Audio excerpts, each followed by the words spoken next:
So, ayun mga idol, hapon na, kaka-out ko lang sa duty. So, meron tayong isang follower na hindi natin napagbigyan dun sa pinamigay natin na school supplies. So, bale, dahil masipag siya mag-share, mag-react, at mag-comment sa mga post natin, isa sa mga sponsor natin yung nakapansin sa kanya. Ngayon, mangyayari, ihahatid natin sa kanya yung school supplies ah, para sa anak niya. So, tara, samahan niyo ako.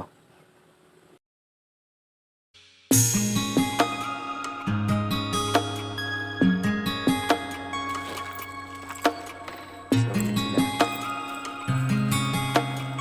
Kayo po yun.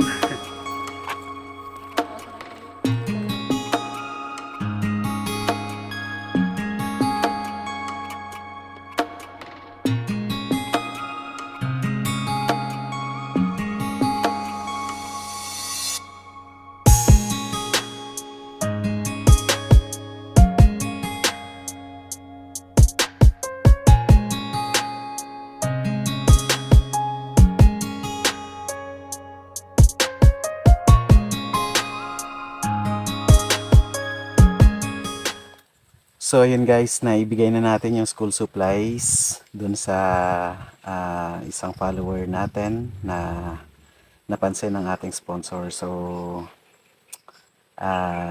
hoping na mag-aral ng mabuti yung anak mo ate at sana maabot niyo yung mga pangarap niya. So, yun lamang guys at maraming salamat.